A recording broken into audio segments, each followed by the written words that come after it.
நாதர் முருகப்பெருமான்கிட்ட முத்தை வாங்கணும்னு ஆசைப்பட்டு விட்டார். என்ன வாங்கணும்னு ஆசைப்பட்டார்? முத்தை வாங்கணும்னு. ஏன் அருணகிரிநாதருக்கு ஆசை வந்ததுன்னா, சாமி மலைக்கு போறார்.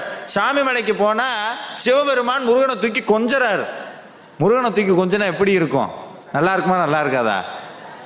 ஒன்று சொல்லட்டுமா, நீங்க அப்படி கொஞ்சணும்னு ஆசைப்பட்டீங்கன்னா நம்ம குழந்தைய விட மோசமா செல்லம் கொண்டாடிட்டு வந்துடுவார்.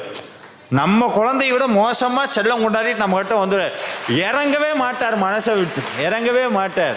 அப்ப அருணகிரிநாதர் சாமி மலைக்கு போறார். சிவபெருமான் தூக்கி கொஞ்சறார். ஐயோ என்னுடைய தங்கமேன்னு மாறி மாறி முத்தம் கொடுக்கிறார் முருகப்பெருமானுக்கு. கையெல்லாம் செவந்து இருக்குது, செக்கச்சவையேன்னு இருக்குது குழந்தை. சின்னஞ்சிறு பிள்ளை, செங்கோட்டு பிள்ளை, வள்ளிக்கு வாய்த்த மாப்பிள்ளைன்னு கொஞ்சறார். அப்படியே அருணகிரிநாதர் ஓரமா நின்று பார்த்தார்.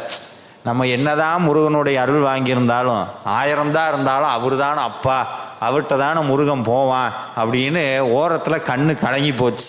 நான் என்னதான் இருந்தாலும் நான் உனக்கு பக்தன் தான், உங்க அப்பா அளவுக்கு எனக்கு உரிமை வராதேன்னு ஒரு ஆசை வந்துருச்சு. உடனே ஒரு யோசனை பண்றார், நான் திருப்பி இந்த பூமியில பிறக்கிறேன், எனக்கு கல்யாணம் ஆகட்டும், இதே மாதிரி சம்சார வாழ்க்கையில சிக்கி எவ்வளவு வினைனாலும் வரட்டும், அந்த எவ்வளவு வினை வந்தால் நான் தாங்கிக்கிறேன். ஆனா அதையெல்லாம் தாண்டி எனக்கு ஒரே ஒரு வரம் கொடு, என் மனைவி வயித்துல நீ வந்து பிறக்கணும்னு கேட்டார். சாமி கேட்டார், எதுக்கு உனக்கு நான் வந்து பிறக்கணும்னு முருகன் கேட்டார். இல்ல உங்க அப்பா சிவபெருமான் தூக்கி தூக்கி முத்தம் கொடுக்கறத பார்த்தா எனக்கு ஆசையா இருக்கு. சாமி சொல்றார், மணிவாயின் முத்தி தர வேணும். எப்படி? மணிவாயின் முத்தி தர வேணும், அவ்வளவுதான் ஆசை, இப்பவே கொடுக்கிறேன்னு அருணகிரிநாதருக்கு முத்தம் கொடுத்தார் முருகப்பெருமான். இதுல